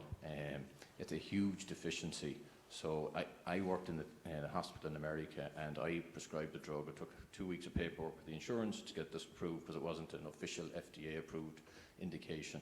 So we got this approved, and then it was a Friday, and it was all sorted, and it wasn't a cancer patient, so the nurse got the heebie-jeebies after the drug was mixed up by the pharmacist and refused to give the drug. Anyway, I came into work on Monday, and they wanted me to pay back the hospital $28,000, which is more than my annual salary, because the drug went in the bin because the nurse refused to give it. Now, we don't have an environment like that. Right now, anyone can write anything they like and off it goes, and somebody pays for it.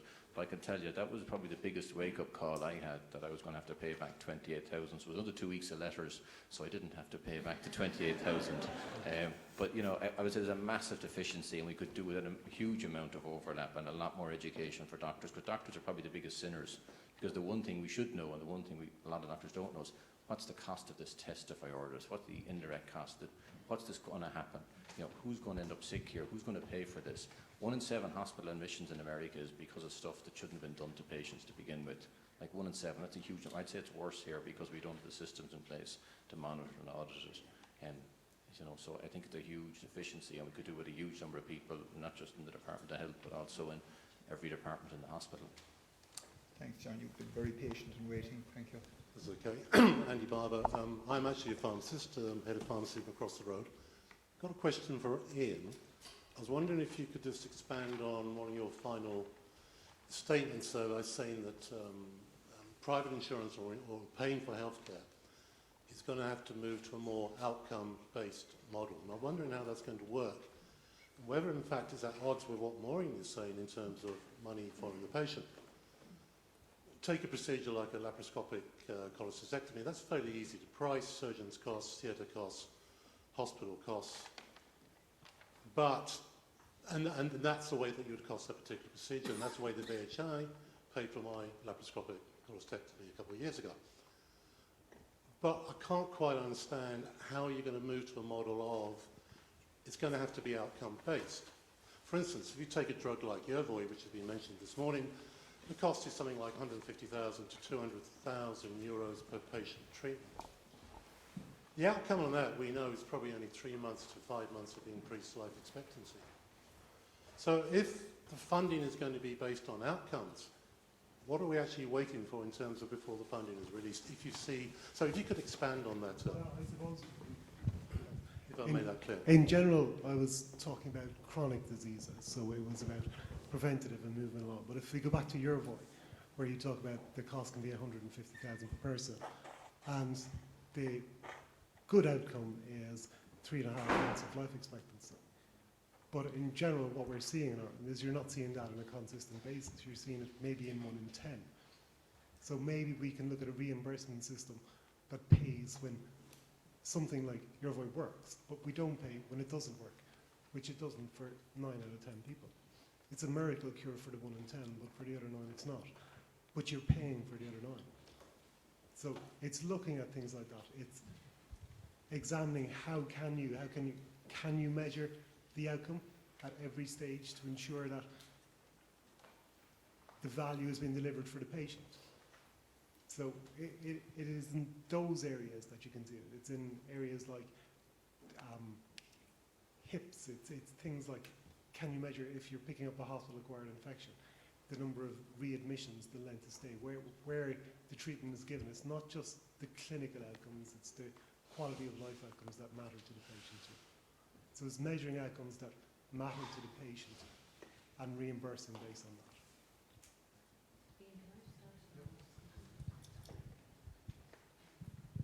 Sorry, I think that's an important point you raised, because when Ian was making his presentation, I saw a little bit of a conflict. How I understood it, and I was thinking it through myself, was currently, if I'm right, Ian, you pay a per diem. Yeah, well, for example, one of the things we're saying, we pay a price for a DRG. We will be paying an amount for a DRG. Now, the hospital can decide to do 37 tests or one test. They can decide to have the patient for 15 days or 5 days. They can decide to put this big load of drugs or whatever amount.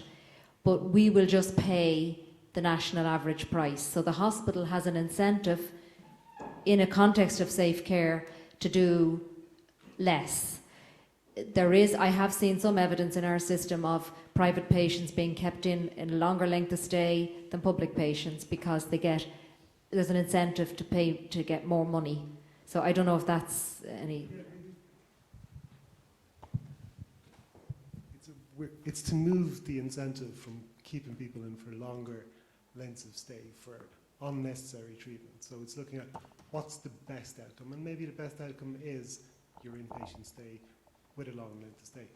But it's to keep questioning that at all times to ensure that the best value is being delivered. It's not saying that the best value for everyone is something that can be done in primary care. It's not like that, but it's ensuring that best value is delivered at all stages and reimbursing based on that. So where the outcome is good and good for the patient, that's what the reimbursement is, not for the factor of just doing an operation or occupying a bed day.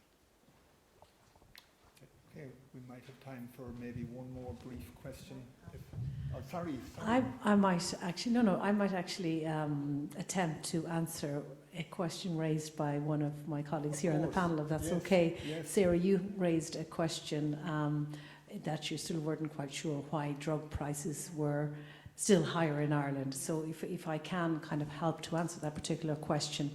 And to answer it, we need to split the whole, we need to look at two parts. We need to look at innovative medicines that still are in patent, okay? And then we need to look at medicines that are off patent, okay? Now we have done an analysis of the pricing of those patented medicines, and Ireland is at 100% of those average 9 basket countries, okay? So that's not surprising. We're at 100%, we're at the average, because if you think of the mechanism that is there for those drugs, when we enter the market, the maximum price we can be at is the average of those 8 countries, and thereafter there's mechanisms to keep them at that level. Now the space, the post-patent space, where there's no longer a patent, that's the space where we still see significant price differences between prices in Ireland and other countries, particularly our nearest neighbour, and particularly also Spain, for example. So that's why I also made the comment that if we're looking to the drugs bill for further savings, there's a part we should look at, and that is in the post-patented space, because although we've made big moves to deliver savings, there's actually more there. And that's we should be clear to make a difference, to differentiate between patented medicines and post-patented. And post-patent is where you see the big differences, and there's still some room for savings. I hope that kind of helps to answer that question. I think that's an excellent answer, and I think it's also maybe an excellent way to end the formal proceedings. But I'm very pleased to say that we're not quite finished yet, because I think one of the things that's really inspiring for us in health economics here is not alone have we got tremendous cooperation with people in the School of Medicine and biomedical science on different projects, but we've got a very good leadership from the President. So I'd like to invite the President now, Jim Brown, to say a few words, please.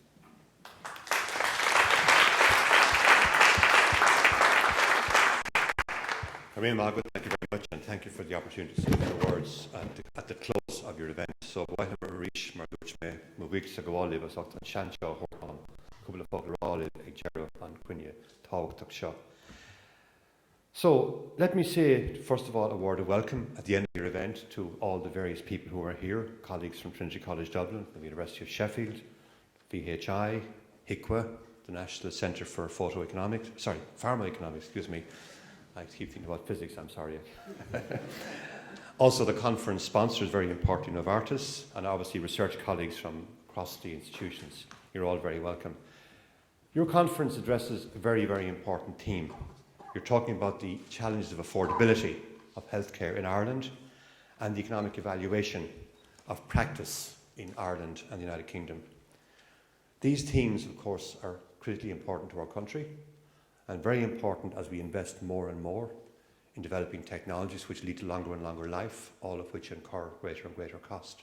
And so there's a real dilemma there in terms of the work that's been done by medics and scientists are leading to procedures and processes and drugs indeed which prolong life but at a tremendous cost. And that throws up some really difficult questions from lots of perspectives, and you're addressing all those. I have some sense of them because of my background in the university, obviously, because we work a lot in this space. We work a lot in medtech, and of course we have a tremendous relationship with the hospital system, particularly the new hospital groups which are now emerging. I also have some direct experience of this area because of being chair of the National Children's Hospital and serving on the board of CIRTA, the West Northwest Hospital Group. But also being in the university, having to work over the years at a medical school, and having to face the challenge of working with if you like, the health authorities in terms of creating joint posts, I have some sense of what's happening in this space and how we can contribute to it. This university decided some years ago to prioritise biomedical engineering science as an activity across the university for a number of reasons. And the result of that decision has been that we now have we have literally 400 people in the university who are working in R&D in that general space associated with medical devices and medical technology. And they work in a range of centres which have been funded by a range of bodies, the old PRTL programme, the Science Foundation Ireland, Enterprise Ireland, the European Union. Centres which work in areas as diverse as cancer, neurosciences, stem cell therapies, centres like the Regenerative Medicine Institute Remedy, the Glycosciences Centre, the Network of Functional Biomaterials. All those centres are part of our infrastructure here.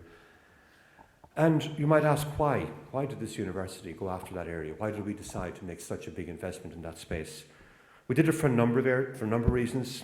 Probably the most important one is that the biomedical devices segment is probably the only real industrial cluster in this country. It's an emerging industrial cluster composed of major industrial corporations, both foreign direct investment companies and indigenous companies. Clinicians are directly involved in it through the HSE and through the hospital groups. Researchers in the university and in industry, venture capital funds, all that infrastructure is now being built around this region, and all of it is focused on medtech and diagnostic products. Ireland is now Europe's second largest exporter of medical devices. We have over 200 companies working in that space. I believe 14 top 25 companies in the world are located here, primarily in the west of Ireland. They export in excess of 6 billion euros per year, and they employ 25,000 people. So it's a really important segment, and it's an area that we decided we felt we had to try and work with. Clearly, it's a segment which requires interdisciplinary work.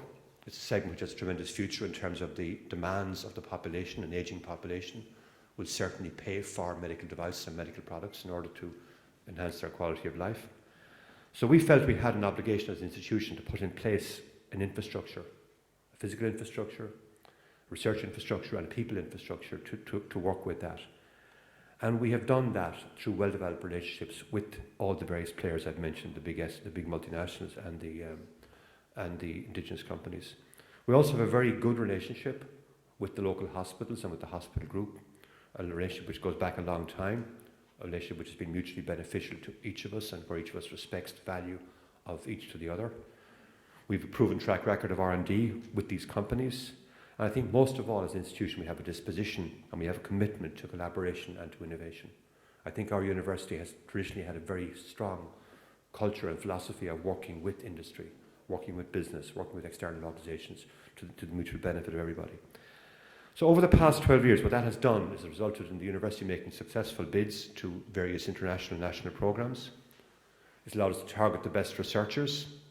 It has allowed us to allocate strategic university resources, to make significant capital investment, and to focus on programmes and create new programmes, really innovative programmes which will support that industry.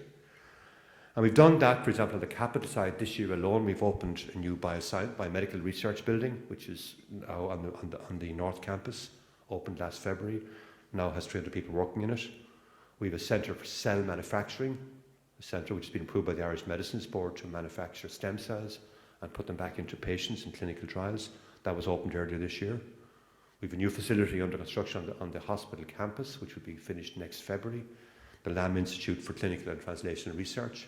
And that facility will allow us to engage very directly in very advanced clinical trials and allow us to, if you like, bring our science to the bedside or bring it directly to patients through those clinical trials. We've also made big investments in people. In the last 6 years alone, we've hired 60 people across the various colleges, ranging from business through engineering, science and medicine in this whole biomedical engineering science area. And specifically in your space, we have a chair of health technology assessment, Kieran O'Neill. We have a professor of translational medicine at the School of Medicine. And we have a whole clinical medicine infrastructure in place now with statisticians, bioinformaticians, all those various skills which are necessary to support that area. So we have made the investment in the space because we believe we have to focus. We believe that's a good area to focus on. We believe it's an area that we now have the capacity to make a difference on. In fact, recently we've just been awarded the major national centre for medical devices. Science Foundation Ireland announced last week a grant of 28 million euros directly, plus 30% overhead, plus 12 million of industrial funding. So a total of about 50 million for a medical devices centre here, which will now be established in that new biosciences building, using those 60 people I mentioned and indeed their colleagues who've been here before them. And all together, it'll be like giving us an opportunity to make a real contribution to that whole medtech sector. And clearly, economics plays a huge part in that, because any new products, any new developments, any new clinical interventions have got to be justified economically. They've got to provide value for money. And we have now in place within our business school a group of colleagues, and you know most of them, who have the capacity to work in that space and to, if you like, to work with our scientists and our engineers and our clinicians to do the analysis of the various health interventions, the various health technologies as they emerge.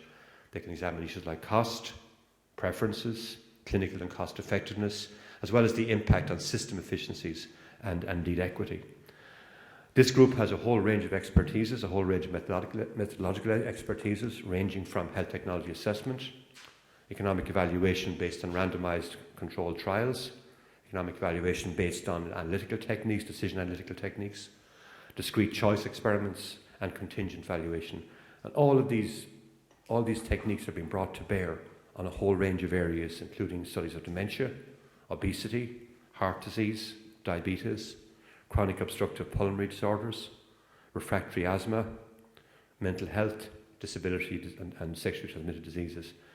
And in particular in recent times, the evaluation of cancer therapies represents an increasing area of activity for the group.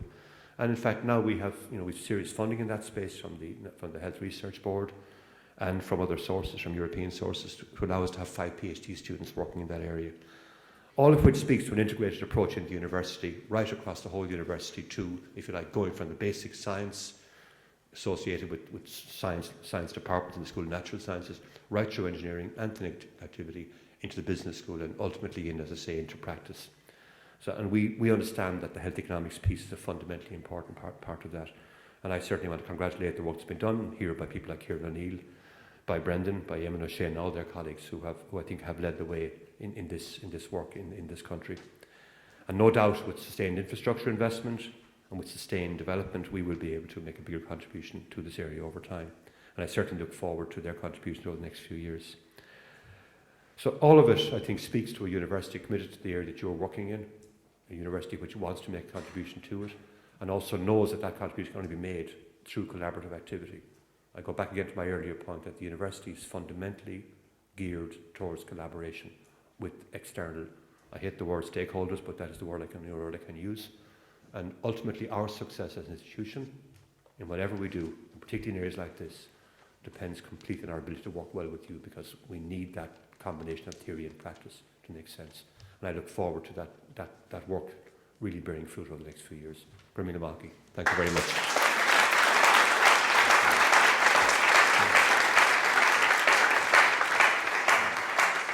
Well, thanks very much, President, for those very interesting and inspiring words. So I'd better say, has anyone else any question? Because I always say that at the end of class, but that's okay.